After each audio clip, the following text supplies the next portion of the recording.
Good evening and welcome to another episode of CUTT Live. You should be used to this program by now. It happens every Thursday starting from 8 p.m. My name is Felicia Holder. I am the Chief Operating Officer of the Citizens Union, and it is my pleasure to come here every Thursday and sit with my co-host, who I will introduce in a bit, and discuss all of the things that we are handling under the legal arm of the Citizens Union of Trinidad and Tobago.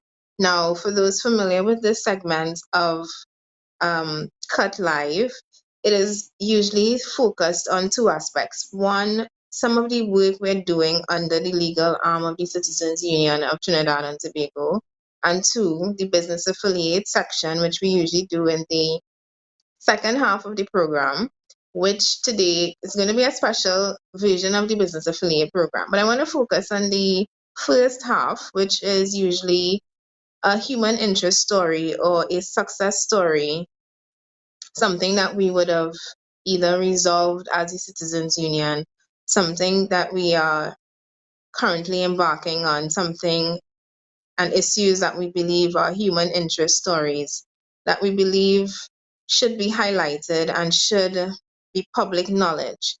And over the past few weeks, we've seen a variety of guests come on, some ranging from ex-employees who we have managed to win settlements for or on behalf of, as well as we had a member of the TSTT workers, some of the retrenched VSEP, as well as retired workers.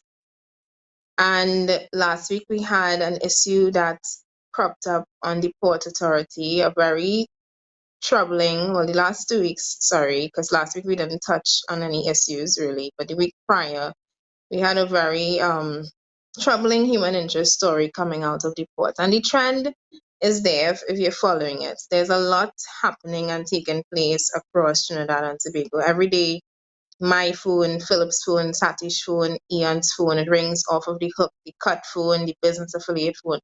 It rings off of the hook because everywhere you look, there are more and more Trinbagonians getting desperate, from people who have been swindled out of land, people who have fallen prey to schemes that were just meant to take your hard earnings and run away with it. I mean, these are some of the issues that people come to us and approach the Citizens Union with.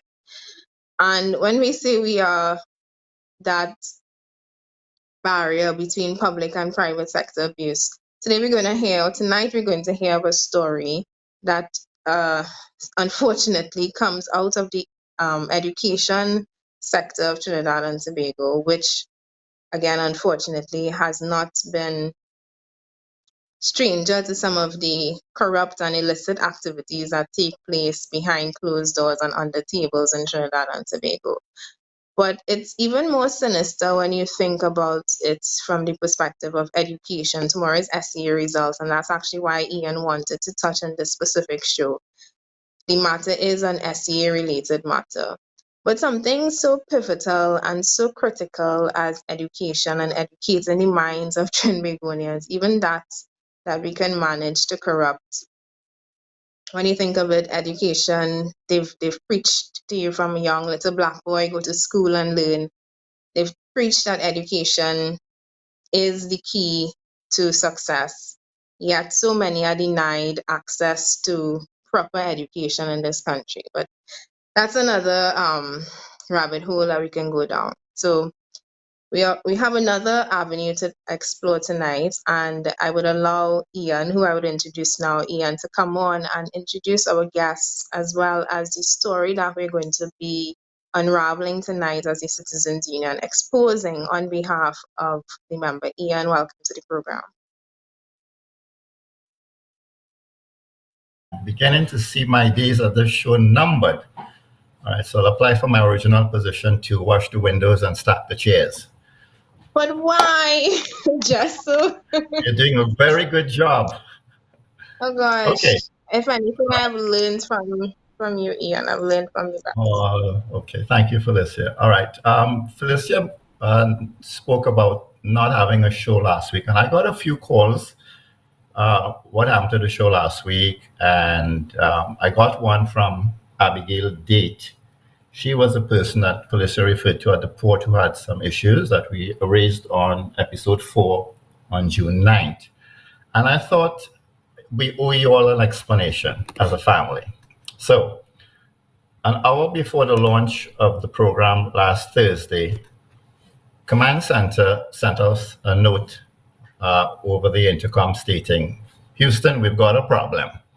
So we had to abort that segment of the show. Fortunately, Felicia was at the controls and she was able to take business affiliates into orbit and did a very excellent job. That is why I made the comment. She can do the show all by herself, both business affiliates and this segment. So I just wanted to clear that up. On another point, on the show on the 16th of June, that's the one that again Felicia referred to. It involved the tragic death of David Ali as a result of an explosion in a fishing vessel at Sea Lots. I, at the time, at the intro, I thank Satish Ramsaran for all the great work he does to make this show a success. And I quipped, Satish has an uncanny way of making the production of these shows look like a walk in Wildflower Park.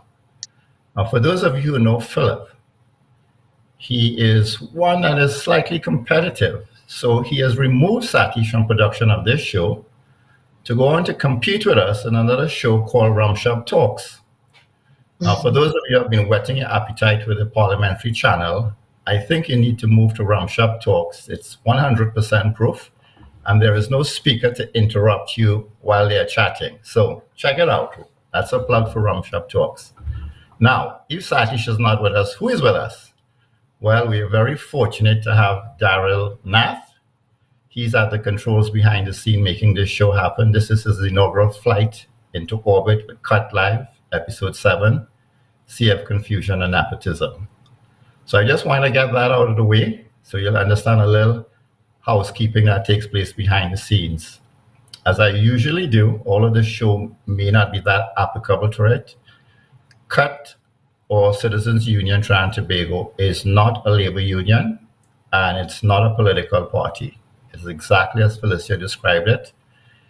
I think the symbol in our logo, I don't know if you can see it, it's two hands grabbing each other. You can think of it as a lifeguard at a beach, and when you're drowning, you're grabbing onto his or her arm for survival.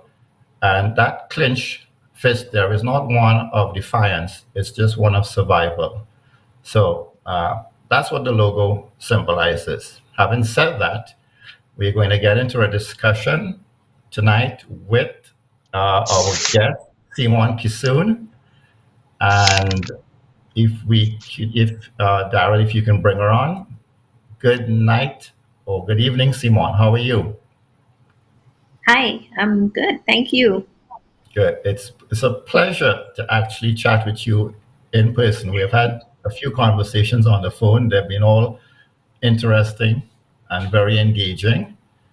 And I must say, I was looking forward to this. So excited that I called Simon last week, Tuesday, to do the show. And she said to me, no, it's next Thursday. So I've been running on adrenaline for 7 days. Felicia is correct, actually. The timing is to coincide with the results of SCA coming out at, tomorrow, or you can say midnight tonight. But before I ask Simon to speak, I would like Daryl to put up the images of the newspapers that take us back to 2020.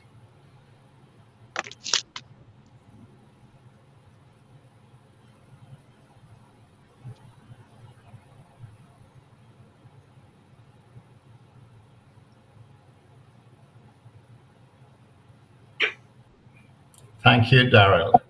So, to put things into context, on the 11th of March 2020, the World Health Organization declared SARS-CoV-2 or COVID-19 as a pandemic. On October 20th of that said year, Simon Kisoon and her daughter receive results as shown in those images of those daily papers of her success being a third place, placing third in the 2020 results. But here we are in 2022. Daryl, if you can put up the image with the how the results are going to be issued. Thank you. What it's saying there, SEA 2022 results will be available online portal from July 1st. So that's less than 4 hours from now. Thank you, Daryl. Now, since we are speaking education, those are the two bookends. The images of the daily paper showing the first, second, and third place, and tomorrow, or at midnight tonight, online results. Now, Simon, could you just begin to have a conversation as from the moment you got the results that your daughter placed third, and I guess everything that goes with it emotionally, the excitement and the euphoria?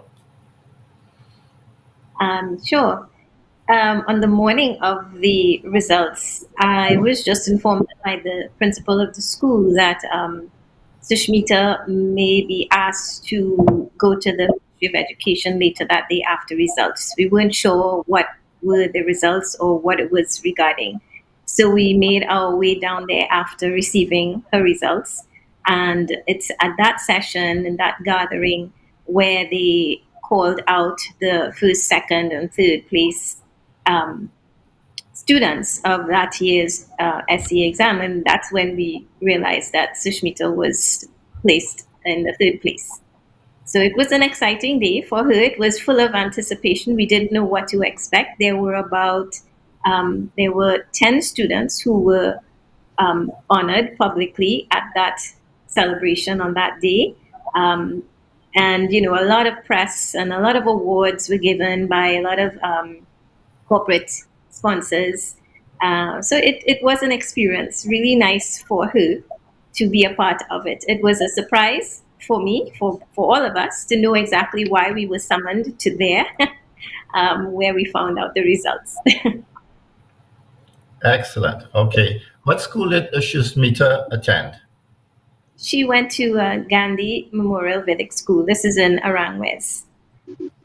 Well, just for my education, since we're speaking SE, is that all boys or girls or mixed? No, it's a mixed school, and it's a primary school that goes all the way from first year, second year to standard 5.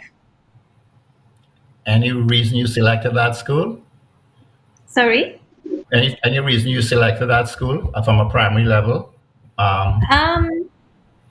Proximity to home? No, not any main reason. It is from what I've gathered from friends, it is a very family oriented school. They were usually performing very well for the SEA exams. My goal was basically to get her into a school that would prepare her for whatever comes later on. So that was the main reason. Now, most parents are anguished when students and let's say standard 4 for the earliest, maybe sometimes 3, to begin to prepare them for this race to the finish line and to excel and be the first place. Did you put any such pressure on your daughter? On Sushmita, no. Actually, I've always coached Sushmita and my other kids that all I expect of them is for them to do their best. And I've tried my best to not only allow them to do that as much as they can academically, but also in all the other activities that they do, regardless of what it is. So my stress on her and my other kids were never really to be the best in school or come first in test or for the matter of fact to try and top SEA. That was not a goal. It was basically the purpose for us for SEA was as a transition to get into a school of her choice. Again, our decisions on that school of a choice had a lot to do with where I went to school and where I'm familiar with and proximity to where we live and all of that. So it was I'm not the type of parent who would have typically enforce the law that many parents follow, that your children or your child has to go to lessons class from as early as standard 3, definitely standard 4 and 5. We actually disagreed when the teacher said, from standard 4, she's going to have to come to class lessons on Saturdays and all of that. And I certainly suggested, well, I don't think that's necessary at the moment because she has other activities going on. So we didn't, as everyone else was. But, coming down to the end, she was like, but mommy, when I go to school on Monday, they're covering things that they did on the weekend, and I feel like I missed out. So by the last term or so in standard 4, she started attending the weekend lessons. I think a lot of parents put too much pressure on their kids from really young age to be able to somehow excel at this level of exams when they miss the entire point. It's supposed to be really a transition for your child to move on successfully with self-esteem intact to the next part of their journey in education. You alluded to other things that she does, so I would like to get the list. Is it a long list or a short list? Because you didn't seem to pressure academically. Well, it included music. This is piano and violin. In sports, she was doing lawn tennis. This is all pre-COVID, because once COVID came, all of that had to stop. So Saturdays was a very hectic day for me, especially when she included the lessons. Right after lessons, we'd be rushing off to, she was an avid participant of Lego robotics. And she'd never wanted to miss that at all. So despite the pressures of school and the additional lessons that she found she needed not to miss out on, we continued with the other activities as much as possible. Right. I think in one of our conversations, you mentioned she does yoga. Yes, because I do yoga. And I would say now quite independently on her own. It may not be exactly yoga, but she does work out. She's a very disciplined child when it comes to her exercise. She makes sure that every day she puts aside time for that. She eats very healthy and very, very disciplined when it comes to that. Yes. So that's also a part of what she does. And she has continued with those types of activities throughout her secondary school. Once, everything, they only returned to school, I think, and from mid-term, last term. And that's the first time since passing for her school that she actually got to experience what secondary school is like and started to get involved in the activities that now have opened up. This term, actually, those things have resumed. So she's involved in dance, she's involved in the Astro Club, those things that keeps her busy aside from the school work. So what I gather is that you place very little, if any, pressure on her because given the number of activities she has, most parents elect to eliminate them at least for a period until they, as they say, beat the books into the ground and burn the midnight oil. You seem to have taken the opposite approach. A different approach, and I always advise parents who are going down that path that they shouldn't, because you want to eventually develop an all-rounded kid, an all-rounded young person into an all-rounded young adult, into an all-rounded adult, into an all-rounded citizen of this country, and into an all-rounded leader in whatever field they decide to go into. And it starts from here. The pressure that's put on this exam and the placements and all of that, I think it's so irrelevant, because after all of this, after you've pulled out the top performers, you do two things. You isolate those who feel as though they didn't perform well enough. They may have worked just as hard. And for children at this age, they are at its age from 10, 11, 12 years old. This is a very developing stages of their lives, emotionally, physically.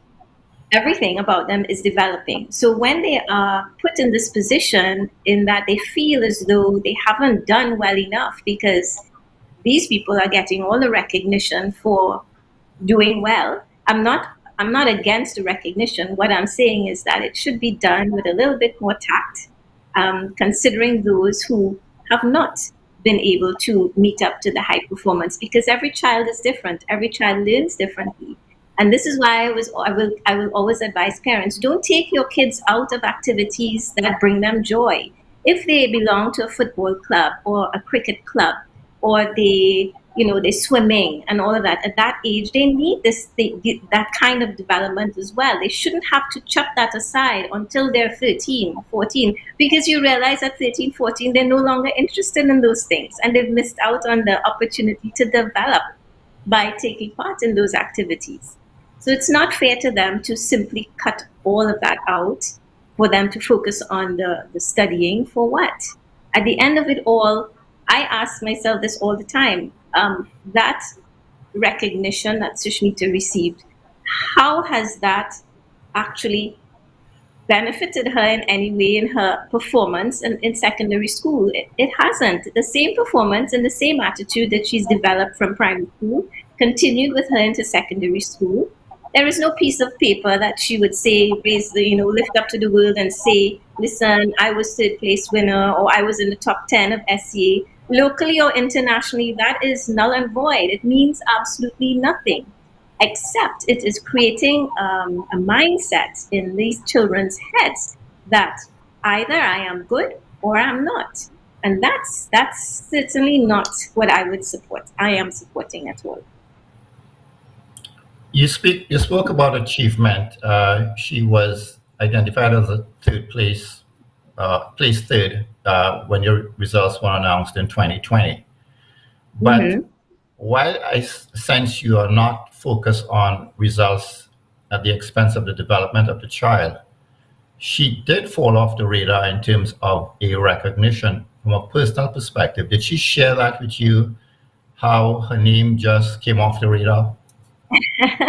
Yeah, she didn't. When that happened, you're referring to when there was a whole squabble about the first and second place, and parents queried, and the first place was bumped out, and all of that drama really didn't affect her. She was like, "But mommy, it's not going to affect me. Does that if I fall from third to fourth to last, it's not bothering me, because how does that change the way that I do what I'm doing at school? How does that change how I'm performing in my existing exams, my end of term tests and all of that?" It didn't really faze her. And I didn't press to get her involved in the melee that I think was being created more by the adults on behalf of the kids, which I thought was not fair for the kids. I agree with you, but in the case of Aaron Sabero, he, as far as I can tell from the press reports, he reported to his dad, having seen his math results, that he knew he did better than the results indicated. And I presume a parent or a father would have raised the issue at various levels, starting probably first with the teacher, the principal, and whoever is in the hierarchical chain of command, until he lawyered up. Now, while I understand you said the adults got involved in it, I also think it's important that parents understand that if your child is indicating he or she may have done better than the results indicated, and this is a good example of that, when the results were queried, he was quote unquote first. Therefore, two issues arises there. This is an educational placement exam for secondary school. It's math, because the two fundamentals are math and English. And the wrong. Somebody miscalculated his math score, only to revise it upward, and he's first. So I understand your passion in the other area, but I think parents and students have to understand that the system isn't working as it's supposed to. And that's a clear example, or as they say in legal terms, a precedent. Now, I don't suggest every parent query every result, but what I'm suggesting is that they listen intuitively to what their child is saying to them. From a developmental point of view, the child said, "Dad, I did better." The father investigated it. The father most likely lawyered up. The child got the results he deserved. So he's not going through life saying, "I did better than this. No one did anything, and I don't have a sense of accomplishment for my hard work. So, what are your thoughts on that other side where the adults got involved? Well, I think if you were to think of it, if all parents were to have to feel as though they needed to query, or all students, if my daughter had said, "But mom, I think I really did better than I should have placed first, not third," as a parent, I would not have queried it because the placement for her was not the priority of her performance, was not the motivation behind her performance. So, but I do understand that there are some kids who have been, what's the word, have been so um, trained, so well trained to always be on top, regardless of what happens. The competition has been ingrained in them from such a young age that becomes their number one. I mean, I find competition is very healthy once it leads to camaraderie and once it leads to upliftment of others. But I do understand if the child feels as though, I did better and therefore I want daddy to check my grade and see that I did better. That should have been behind closed doors. Um, Else, the other option is when they do publish the results as publicly as they do, as you saw from the photos, it was a big thing. They should be very careful. Either they say these are the preliminary results or these are the results, and any queries coming afterwards, we will deal with them. But I don't think there should even be an avenue to be incorrect in the calculations at all. For an 11-year-old to point out, this thing is not right. Who is in charge of doing the marking? Why was there such an error made in the first place? So the children are put in a position. And coming back to the competition, I ask myself whether it's a competition for the parents on behalf of the kids, or whether it's a competition for the kids on behalf of satisfying their parents. So whether that's a healthy one or not, to me, all of that can be eradicated if they just look at this exam as for what the purpose is. Your child has passed for the school of their choice. That's all I wanted. That's all your child wants. And take it from there. Their performance after that has nothing to do with their performance in this SCA exam. Not here and not internationally. Nowhere else in the Caribbean. Nowhere does it matter ever again. Good. At least you conceded a little bit to my point, but that's okay. I didn't expect you to go too much and countenance what I was saying. When I understand that, I wanted to jump in there because I was trying to save my thoughts for the end, but I mean, Simone, you sound like you can be basically a child psychologist. I'm listening to the way you talk, and I'm listening to the way you are phrasing and basically dissecting the education sector. And I'm asking myself, how do we have people who are not thinking like this? And that's because we don't have people who are thinking practically about how the education system should work. Our education system is so archaic. I've heard you mention so many things. I cannot believe this culture of lessons still exists. I can't believe that children still have the mindset that if you don't attend lessons, that you'd be left behind. And I can't believe that teachers and schools have created a mindset that if you don't attend and pay for extra lessons, that you will be left behind. No, it's not only that. It speaks about the system in itself. The system is designed. You're looking at 9, 10, 11, 12-year-olds, right? If you have a syllabus that is too large or too wide for the content to be covered by this age level, including their other activities as being a child, in the classroom time, something is wrong with the system, right? Something is wrong with the system. You're putting unnecessary pressure because it's the pressure to succeed, and then it's the pressure to come out on top. And it's like you said, is this a competition amongst the children or is it a competition amongst the adults and the parents? And then the children suffer for the rest of their lives because they are made to feel as though this is a make or break situation. And I've never seen this happen anywhere else in the world except here. Here it's too much. I understand, and I did a little bit of thinking about this as I know Ian and I were talking. traditionally in this country, the way the results are launched, it's all the parents go to the school in the morning. There's so much traffic, there's so much anticipation. The principal goes to the ministry and gets the envelope and doesn't open it until they get to school. There's a whole build up, of anxiety. So I'm so happy to know that tonight parents could go online in the privacy of their homes and see it themselves without having to hear it on a loudspeaker, their names, their children's names called. Now, that came about because I did a bit of retro thinking. Traditionally, when I wrote SEA, there were changes from it was called Common Entrance back then. It has changed. In one way, it was all multiple choice. Now it's not. It's written, right? You have long papers, you have long calculations. There we had to shade, work it out and shade. We had spelling, vocabulary. We did not have composition.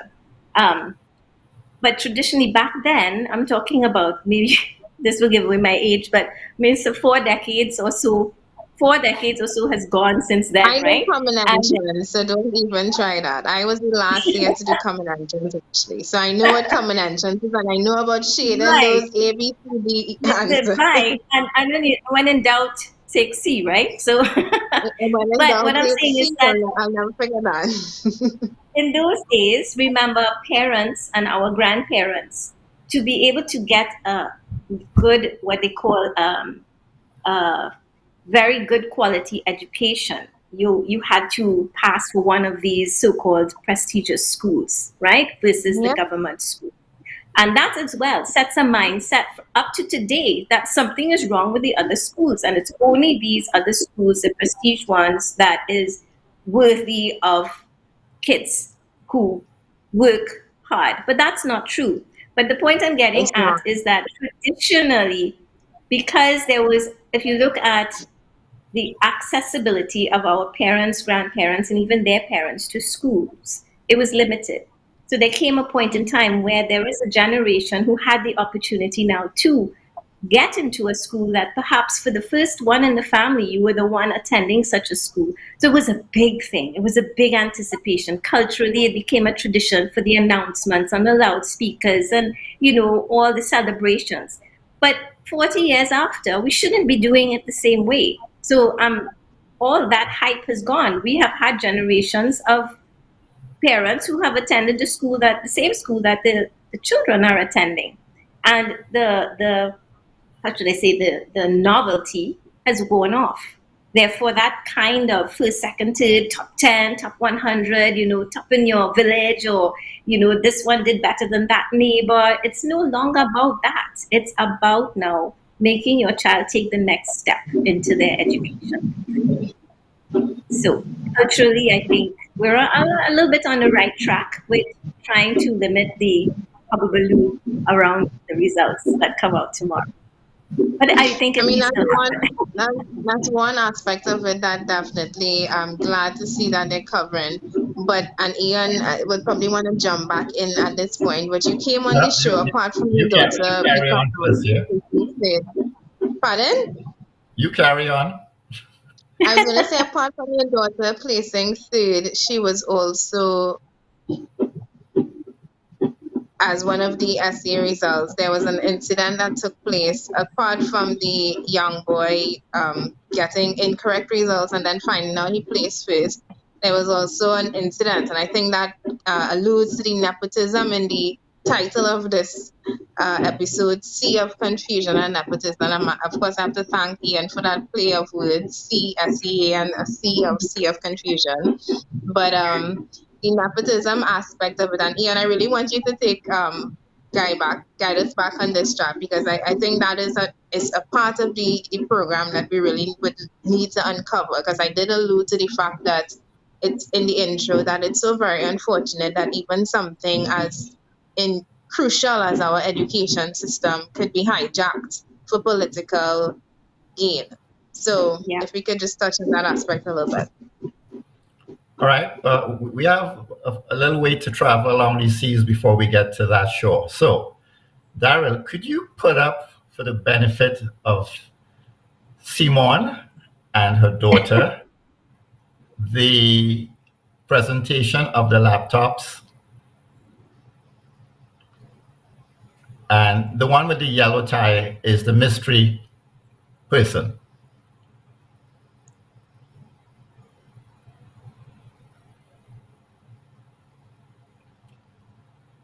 All right. Could you put up the one with the Minister of Education? Again, receiving the laptops. No, not that one.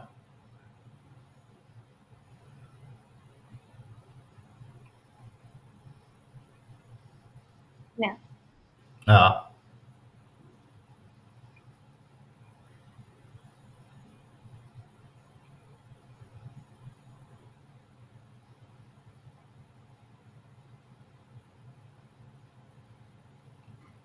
The one with the very attractive Minister of Education. That one.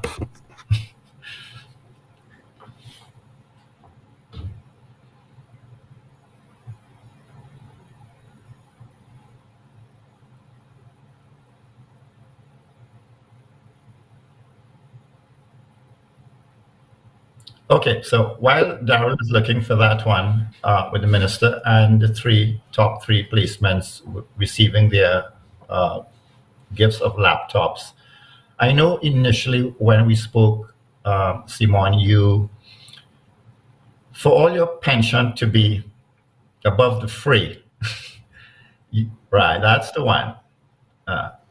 Again, the yellow tile is Sushmita Ramsawak. Mm-hmm.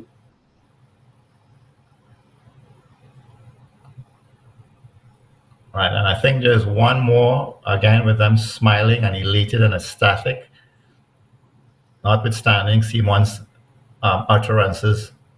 She's moving on, it doesn't matter. This was a moment that she was excited about. Yeah.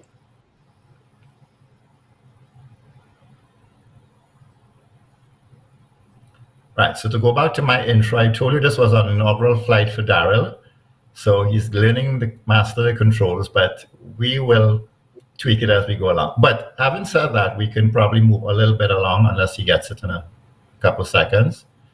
Okay, whenever you get it, Daryl, you can just put up the third image with them receiving their laptops and the gleeful smiles for their accomplishment. Now, you expressed a little disappointment that you weren't notified in what I would call reconfiguration of the placements. Not that you, as you said, that it mattered, right? I'm looking at your notes. Not that it is necessary, but I would like to know what's really happening. So I'm pinning you down on your words since you are evading going down that corral with me. So I'm quoting you verbatim. I would like to know who is that person and how come my daughter Sushmita Ramsurak has never been mentioned. Not that it's necessary, but I would like to know what's really happening. And alluding to Felicia's comments, and it is an utter mess! Exclamation mark. So I've trapped you now. You've got to speak on that interview, the utter mess. Yes, the mess. My concern was that here we were not knowing at the very last minute before the week, I think, before the awards were to be given at the president's house, there were two, not one, but two additional students who came up to say one is first and one is second. So in all of that, no one from the ministry thought it of any sort of respect or courtesy to contact me, the mom of the third place owner, to let me know what is happening. For me, it was unfair in that, okay, there were three at the top, labeled at the top, and now there are two additional, came out from nowhere. They were not listed even in the top 10 who were honored on that day we went to the ministry. They were not there at all. So to me, it came out of the blue, and that's when I felt a bit quite disrespected, because if there were two additional people who were moving up to be recognized at the president's house, then there was no mention of Sushmita and her performance. So where, it left me feeling, how should I say, I think mostly very treated without courtesy, without Jaded. any respect. The word you're Yeah, looking yeah, for is jaded. yes, dated. Okay. Uh, um, Daryl, that image that you originally put up, the newspaper clipping with the CEO of the Ministry of Education, it's an appropriate time to put that up at this moment. Right, so I'm going to read it out. CEO in the Ministry of Education, Lisa Henry David, gave second place to her relative, Mercedes David, who did not place in the top three.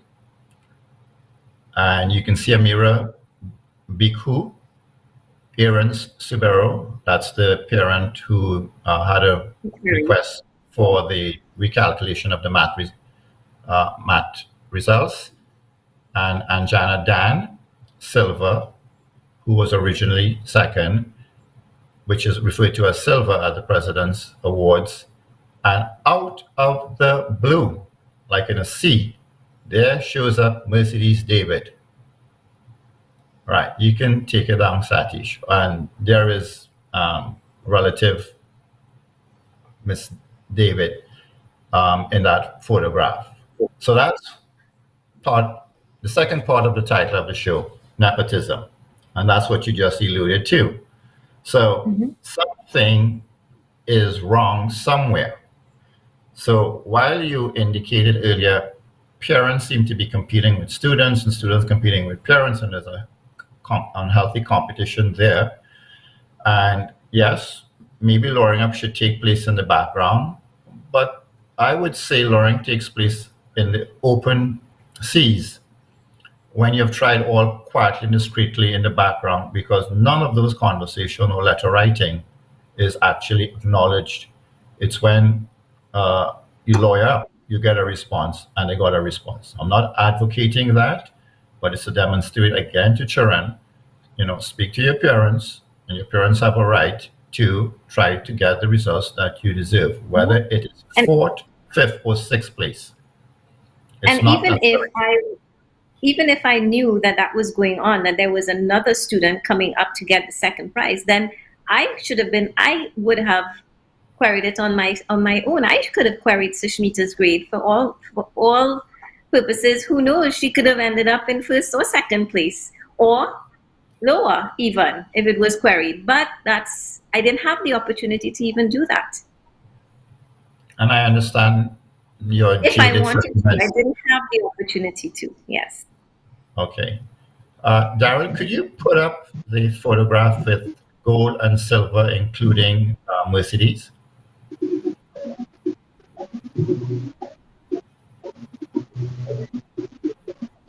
Right. So there is Mercedes standing next to President Weeks.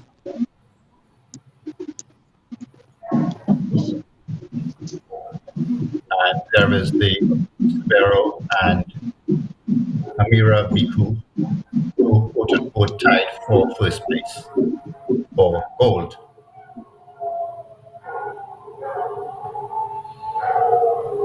Right, so I know it's not an area that you want to delve in, but I think the viewing audience and the public and the minister and the Ministry of Education must be aware that we are aware all is not right in that sector of the woods.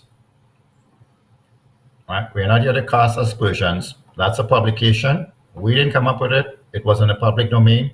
We kept a copy of it for this show, again, to demonstrate something isn't right somewhere. Felicity, like I think you want to chime in at this point. Yes, Ian, definitely. I mean, from the fact that from the start, when we had a math student who knew that he did better, as soon as he queried it, he found out not only did he do better, but he placed first. I mean, how uncanny is that, to the random inclusions of two new students coming down to the end? I mean, it just reeks of nepotism, like the title aptly says. It reeks of, and I don't want to say deliberate incompetence, but that's what it reeks of, deliberate incompetence. And it also reeks of just everything that is putrid in Trinidad and Tobago. I swear, everything that we managed to take and in all of the goodness that it's supposed to represent. I mean, I'm looking at all of those photos that you see seeing splashed across the screen, and for all intents and purposes, it looks like a well put together ceremony honoring students, but behind it tells such a very dark story of who is using their strings to manipulate and pull to what end? Because Simone just said it, to what end outside of Trinidad and Tobago? Who is going to recognize your grades? And then when you say the statement, to what end? To what end are we doing all of this when we are basically traumatizing the children in the process? The SCA, the fact that it's still happens. Simone and Ian and I will know it as common entrance. I sat the last common entrance in Trinidad and Tobago. I'll never forget that. 1999 was it, or 2000? 1999 was the last common entrance that I sat. And it's the same thing, the same anxiety surrounded it, the same competition, the same concept that you had to go to lessons in order to keep up, and the illusion that children are either slow or fast is another thing that we disregard, because children, like Simone said, learn at different rates, they learn at different speeds, they excel at certain things. And I think the pandemic has done a good job of exposing which children who may learn with more auditory or visual methods versus physical and tactile. And while it has exposed that, I don't know if we as a nation are ready yet to take that forward. I admire the fact that results are now available online, but there needs to be so much more happening in the education system. It needs to be an overhaul. If this is a transition from one period of your life into another, why make it so hard? Why make it a grade A military test you have to pass in order to get a job? Because that's what children at 9, 10, and 11 years old are thinking, that if I don't do well in this exam, I will not get a good job. I'll be a failure in life. And that mindset is something that we have not moved past as a country. And I admire you, Simone, Mrs. Kassoon, for being such, so focused on having a well-rounded student. I think my mother was the same with me. I remember the excitement about going to a prestige school, but the older I grew, I didn't understand the inequality. I understood that I had the advantage of going to a prestige school, but what about those who didn't? What about them? And I think that concept of always wanting better for people, even though I may not be in their shoes, is probably why I am where I am today. But no student, no child should be left behind. And we haven't even touched on things like those who have learning disabilities. I think about all the children who have ADHD and ADD, and how do teachers treat with them? Are they knowledgeable enough to understand that this child may have certain limitations in learning, or are they going to just exclude that child from the teaching program because they don't believe that they are capable of learning? All of these things need to happen for me to really see an education system moving forward. And for all of the photo ops, I'm going to stop ranting now, but for all of the photo ops, I do think that the ones who are in charge of our education system right now, I think it's fair to say that they don't have the vision to take education where it really needs to be. Education, putting results online is one thing. Abolishing the abusive SEA and this whole culture of prestige versus fail school, let's start there. Yeah, I agree with you. This education system as it is pretty faulty. Just touching on what you said about prestige and the others. In a discussion with Ian, I was saying the others also have good strengths. They have good facilities, they have good teachers, they have good systems. It's the mindset of the kids who enter into those schools. They are already being tools set up for failure because they are not in the so-called prestige schools. Now, if you look at countries like Singapore and Malaysia and the Emirates and Dubai, not everyone they're not all. There's nothing like a prestige school in the UK. And there's nothing like a prestige school. You go through a system, you pass from one year to the next because you have reached a level regardless of your age. If you have to stay in the same year for 3 years, if you are determined to be ADHD or you need specific help, special needs. I worked at a high school, an American high school. There was a special needs class for all the years of tuition from year one, from KG all the way up to year 12. But there is a system that is totally different to what we have clung on to for the last 40 years. And every SCA, you will see in the next week when the results come in, there will be a lot of shouts and screams. Why don't we abolish this thing? Why don't we get rid of it? You can't get rid of it just like that. It takes vision. It takes a strategy of how you're going to transform the system. And this was supposed to be done 40 years ago. When I was hearing it since then. Since then to now, nothing has happened. So it's not going to happen tomorrow. It's not going to happen next year. But it takes planning from now to transform the entire system. I think it and also make it takes internationally competitive. I think it also takes some admission on our part. We need to admit that the system is flawed. I mean, this one incident alone has proved how many children who did not really receive the grades are sitting down in prestige schools right now, absorbing an education that children who may have actually received the grades are not experiencing. Let's look at it that way. And they may be going to school thinking and caged in a mindset that I am not good enough because I didn't make the grades to go to the prestige school, not knowing that they actually did make the grade, but political interference dictated where they were placed and where they weren't. And if we can admit to ourselves that this is what happens, I mean, your case and what happened with your daughter is testament enough. There's obviously a way that you can manipulate it. It's clearly not on grades and hard work alone. So why are we still pretending that it works? And why are we still pretending that it's real? Because if you take a child from a failed school and put them in a prestige school along with peers and classmates to learn alongside, don't you think that they're going to pull that child along? Same way if you take a child who's brilliant and you put them in a failed school, and they're going to be, I mean, yes, of course, you have these success stories of the people who achieve despite their odds, but environment and the way you think about yourself has a lot to do with how you apply yourself. And I think we have just put so many children at a disadvantage with this whole prestige school system that we have in the country. And I know it's a discussion we have every year, but I hope we're having it with the intention that more and more people become aware of just how flawed it is, and maybe if they may not get involved in policy decisions, but at least to let their children know, listen, where you go doesn't dictate who you are, and be willing like you, Simone, to ensure that they grow up well-rounded and securing themselves enough to know that this flawed education system should not define your future.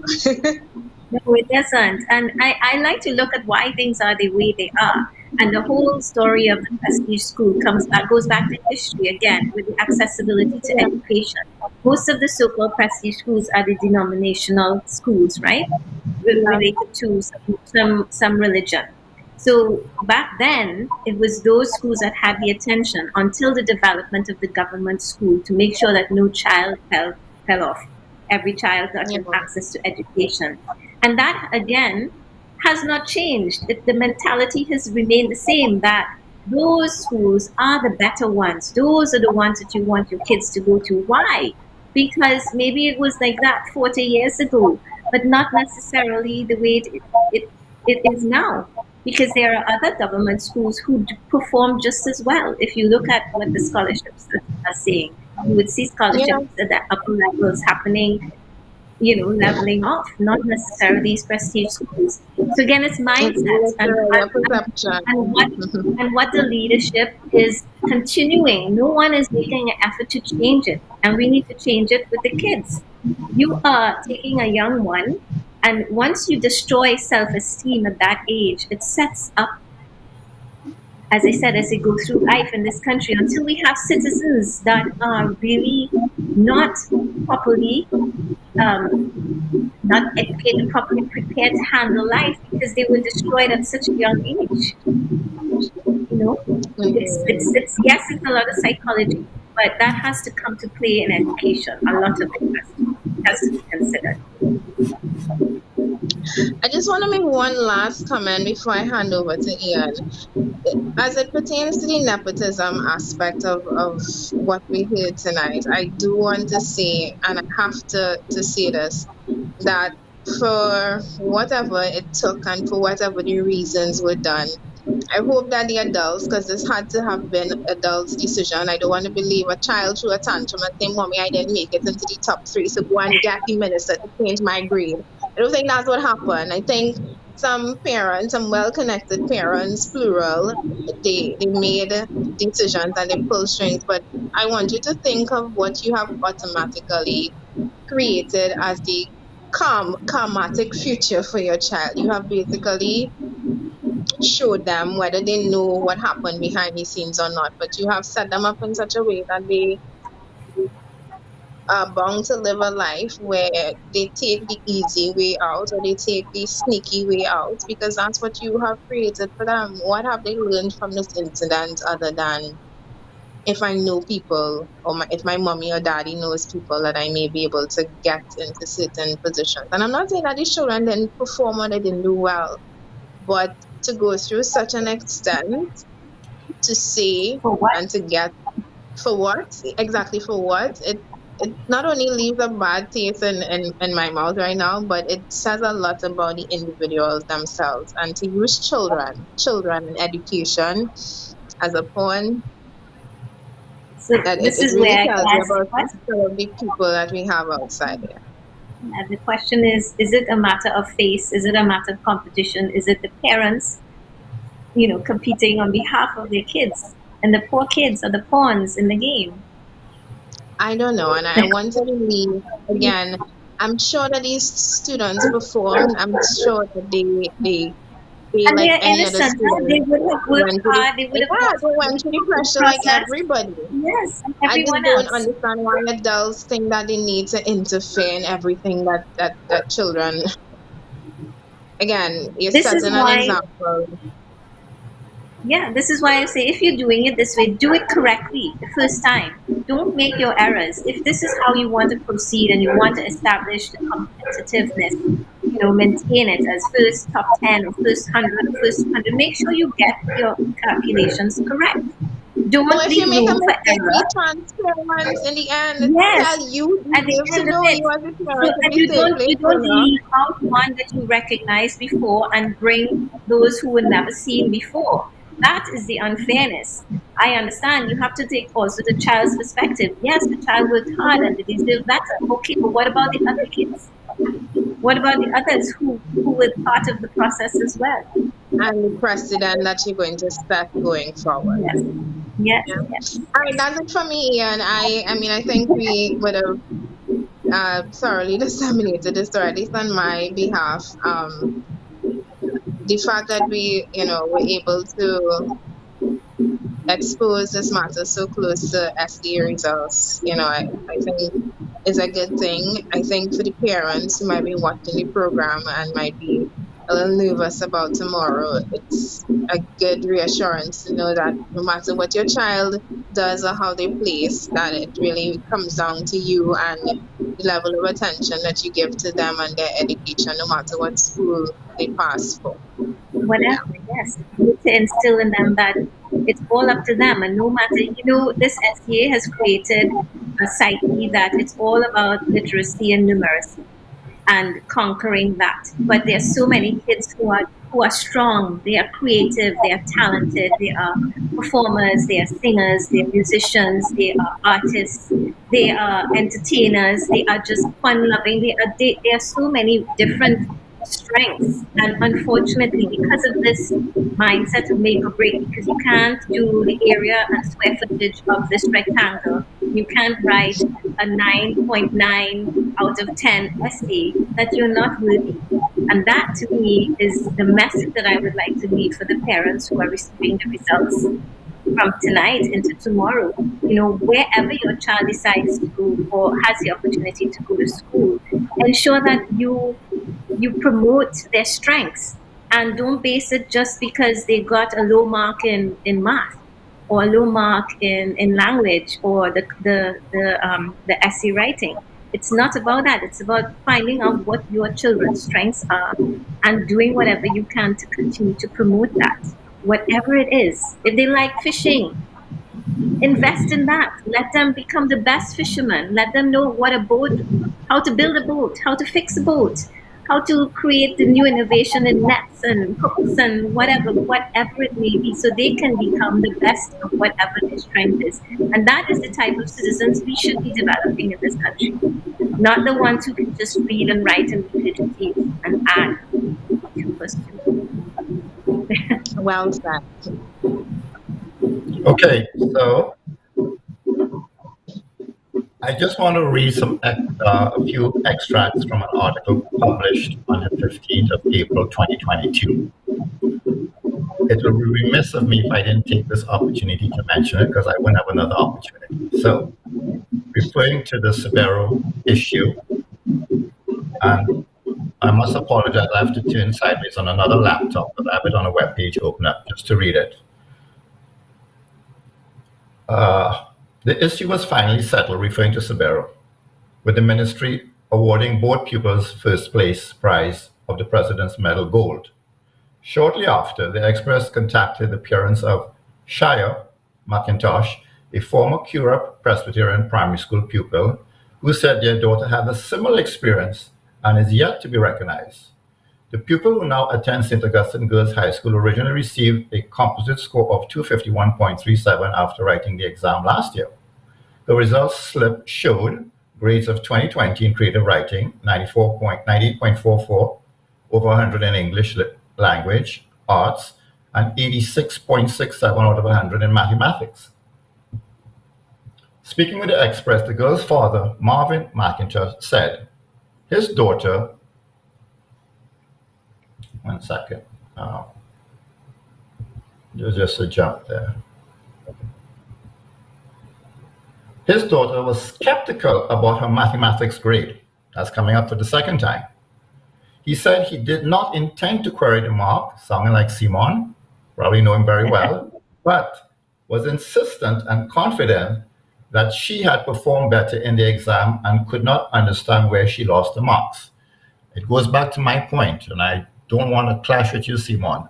The child intuitively knows, based on the application effort that they put out, they did better than the results. He, like you, did not want to query it, but he did, all right? It was disturbing her, quote unquote, he noted. So he queried the mark, and the Caribbean Exam Council, CXC, conducted a review, resulting in an increase in her mathematics score to 86.67. The ministry wrote to the family on October 22nd, 2020, acknowledged the increased score, and again on November 30th, informing the child had now tied for second place. This one is a kicker. All quotes. The ministry is pleased to inform you that after review of Ms. McIntosh's score in mathematics by the CXC, it was determined that Ms. McIntosh gained a composite standard score weighted at 250.371. Therefore, Ms. McIntosh now ranks as tied for second place among candidates who sat SCA 2021. The ministry congratulates your daughter on this outstanding achievement and wishes her the best in her future education endeavors. You want to know who wrote that? The personal interest that we showed just now that elevated their relative, Miss Mercedes, to second place. Eloquence is what you call sartorial eloquence. The parents then wrote the ministry requesting that their daughter be recognized and awarded with the other 2021 top performance. However, they said the ministry advised that recognition is based only on preliminary results, something we touched upon. If you're going to identify first, second, and third on preliminary results, A child says to their parents, I did better, and you query it, and there's acknowledgement the child did better and should be awarded second place. The response of the ministry after that sartorial eloquence diatribe says, no, no, you're going to stay in that position. You're not going to be recognized because we are using preliminary results.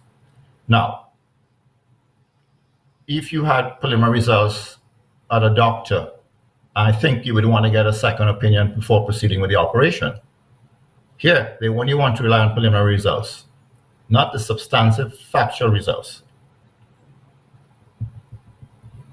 Mr. McIntosh told the Express after seeing the situation play out last week, he's referring to Sabero, 2020 awards, he believes his daughter should now be included in 21 award lists.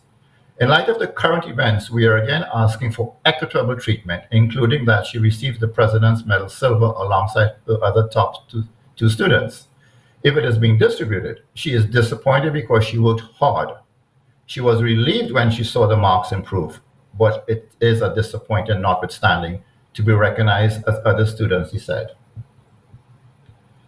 Mr. McIntosh said Sabero, being recognized based on his reviewed results, has now set a precedent. And I wish to end with that. Now, if it is possible, is your charming daughter nearby just for a photo op? Yes. Let me just call her from her desk. Sushmita, come a minute, please. She's coming. Thanks. I did plea on your behalf.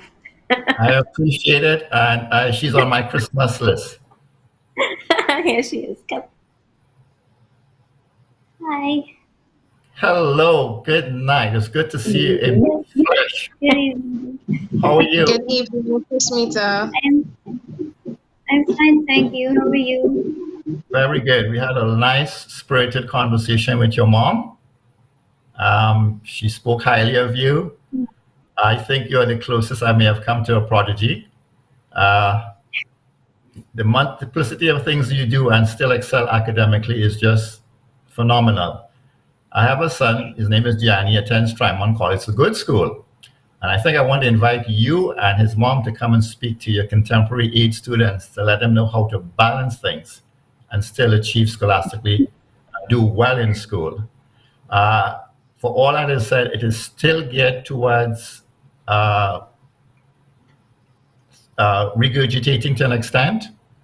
I do not know if the rate at which an apple falls to the ground by Sir Isaac Newton would help him in the future, but I know critical thinking would. I know a balanced lifestyle would. So that's an open invitation to you and his mom to come to Tremont. And I think you all should go on a school tour and teach parents, and especially your mom, to inculcate in the parents, do not put your children under pressure. And Sushmita, with you standing by her side, you're a personification of that example, that you can do ballet, you can do yoga, I can't remember what you can do. You could probably send it to me via WhatsApp after. All the things that you do in addition to studying. So I just want to congratulate you, notwithstanding all the furor that has happened. Your mom is proud of you. We at Citizens Union are proud of you.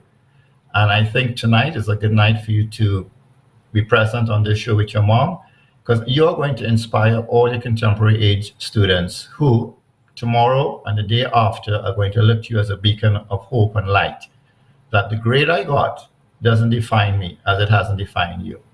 So I took up most of the airtime to avoid you speaking, but you're not going to get off like that. What school are you attending and what are you doing?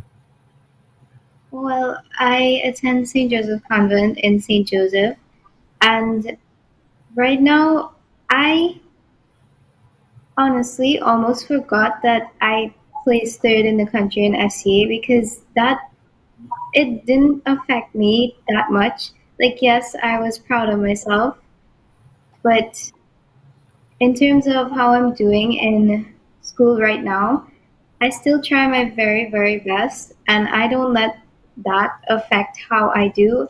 Like, for example, if I don't do well in a subject, I wouldn't compare that to, oh, I came third in the country, I should have done better. I just know that I did the best that I could have done. And next time I could just probably do better. Excellent. Any aspirations post-secondary school?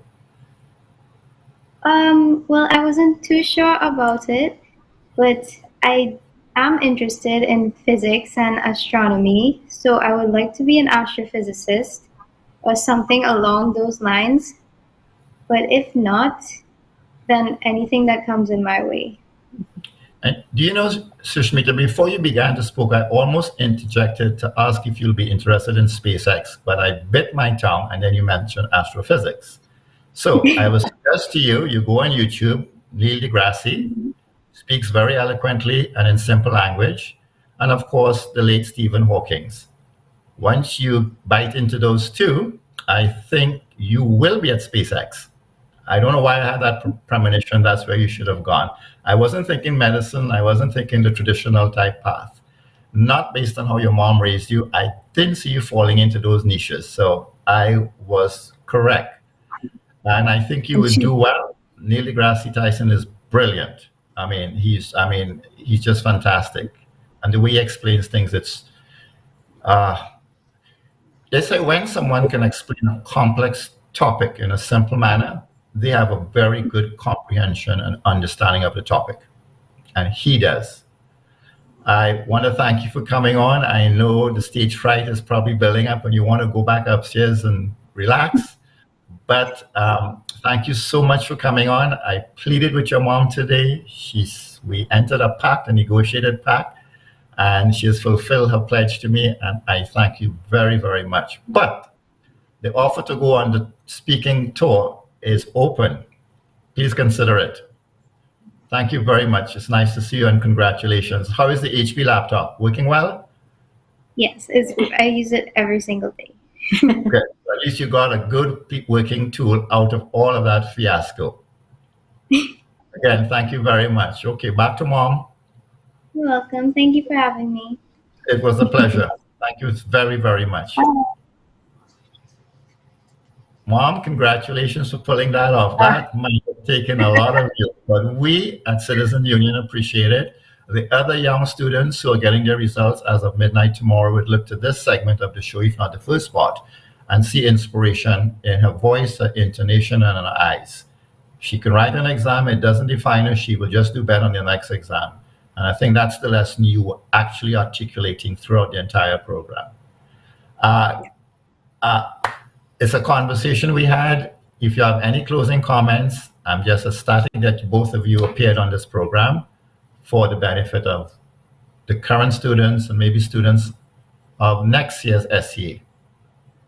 Yeah, I would leave it for both, one, for the students, as sweethearts as they are, because they're at the age where the world is wide open for them.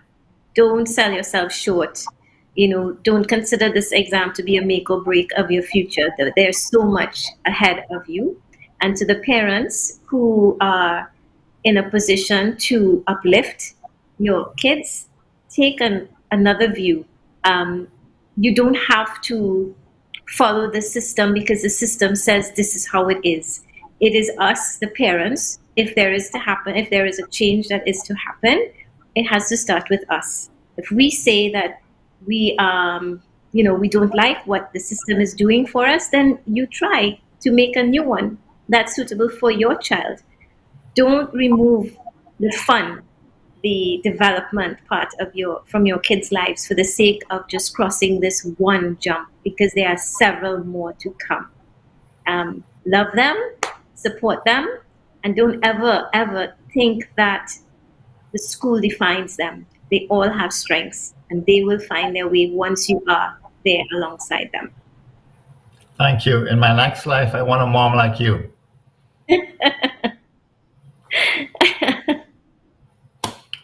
Felicia, it was a pleasure.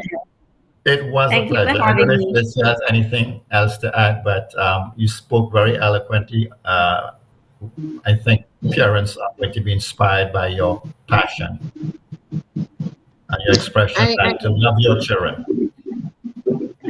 I agree, and it was an absolute pleasure speaking to you. tonight. I know we brought you on to discuss what took place with Shushmita and yourself as a parent, but you also brought a level of understanding as both a parent and a citizen. And I want to highlight that word citizen as a citizen of the Republic of Trinidad and Tobago. I think you encapsulate and exemplify, sorry, what we would like to see out of citizens. Very progressive thinking, and I love how you're doing with your daughter. And I would like to see more parents, they're approaching parenting the way you are, especially the education aspect and giving children the encouragement that they need and the environment that they really need to survive and thrive. So And break congrats this to you, mold. Mommy, and Thank congrats you. on being that a citizen of Trinidad and Tobago that we can look up to. And you keep at it. I know your daughter is going to make you very proud. Thank you. And, Thank you for giving and me the voice. thank you so much. And before you depart, the Citizens Union of Trinidad and Tobago CUTT would like to bestow on you the gold medal for parenting. Okay? Oh, wow. Thank you Thank very, you. very much. You're very welcome. Okay. Good Good night, night, all. Good everyone. night. Goodbye. Bye. All right. So ever so often, we get these stories that really we get to, do some deep diving and uncover issues on behalf of the member who would have approached us, and then as well on behalf of Trinidad and Tobago, like this issue with the education system would have uncovered. Ian, anything in closing for you? No, I think it was well articulated by Simon, both as a parent, both as an inspiration to students. I think she covered both aspects in a very balanced way, the manner in which she raised her daughter in a very balanced way. And I think we could all take lessons from that. Balance is the key to success. Indeed. All right, Ian. Well, I enjoyed Thank you. tonight's program. Take care. I'll see you. All right, so what's left? You usually have the business affiliate segment, which we're not going to have this week. The three business affiliates that we had scheduled for tonight, unfortunately, could not make it at last minute. So we're going to have to push everybody into next week. For those of you who are wondering about the CUTT Business Affiliate Program, you may not know the affiliate program is where we have businesses who sign on board the Citizens Union to offer some deal or discount to our members. They form part of our affiliate program, which has officially moved to a new website. The address of that website is going to be launched this Monday. So when I mentioned in the program that there was a little something special, while we don't have affiliates on tonight, I do want to mention that from Monday, the 4th of July, happy 4th of July, we are officially launching that new business affiliate website where you can search by business type, etc., by services, and you can list and see all of the business affiliates that we have under the Citizens Union of Trinidad and Tobago. Every week, and I'll say this in closing, every week we sit and we speak about what we are going to tackle as the issue. And it's not because we're short of issues, it's not because we're short of people approaching us for help with issues. But we always want to make sure that what we are doing as a union comes across to you as the members and to the non-members who are watching and wondering what is the Citizens Union about. I think tonight us touching on the education system, us meeting Miss Simone Kissoon and hearing the story about what happened to her daughter, what happened to that entire year of SEA students, the top 10, it gave her an insight into just how messed up things are in the country. I think Mrs. Kissoon, she presented a very balanced view as a parent as well as a concerned citizen of how we should be approaching the education system.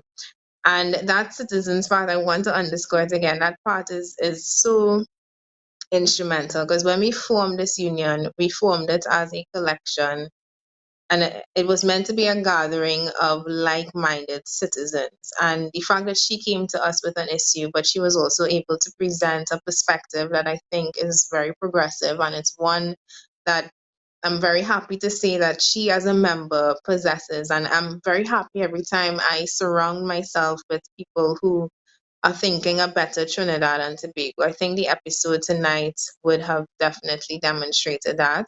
The fact that we could be the body to expose what is taking place in the education system. I'm glad that we could be that vehicle for Mrs. Kasoon and Shushmita. But the work that we do as a citizens union, I know is very important. And it bothers me every time, and I feel I can't help everybody. This week we did a hamper program, and one lady has been extremely persistent that she gets a hamper. And while she is getting frustrated with me because I have to wait until we get the hampers, I at the same time understand her frustration. I understand that she doesn't want to be in a position of begging, but she has come down to that point, and I understand that.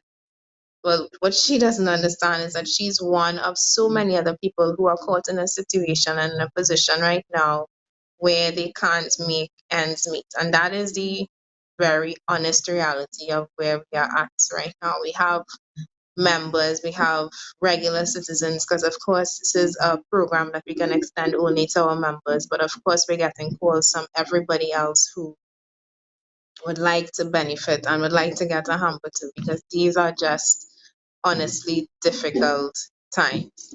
So the stronger together aspect of Citizens Union, which speaks about us moving forward together, is something that this program is meant to highlight. It was a pleasure having Simone on, and it's a pleasure having you on, the viewers, to see, not just see what we do as citizens, as Citizens Union, but to find out where you can help, or where maybe you have an issue that you may need resolved that you can come to us with. Thank you very much for sticking with us. This is the episode 7. It's episode 7 already, and I think it's the 4th or 5th one that I would have posted. And I thank you for the opportunity to bring to you what we do as Citizens Union. And of course, I look forward to being here again next week Thursday at 8 p.m. Those who are interested in getting on board the Citizens Union, the numbers are 486-2888. You should be seeing it at the bottom of your ticket tape, or 719-2888. For those asking about the hamper distribution, yes, we are doing it on a first-come, first-served basis. It's something that we are committing and want to do monthly. Send your number to 719-2888. Until then, everybody stay safe. I'll see you again next week at 8 p.m. Thursday. Bye-bye.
Trinity Lighting welcomes you to our store at 123 Western Main Road, St. James.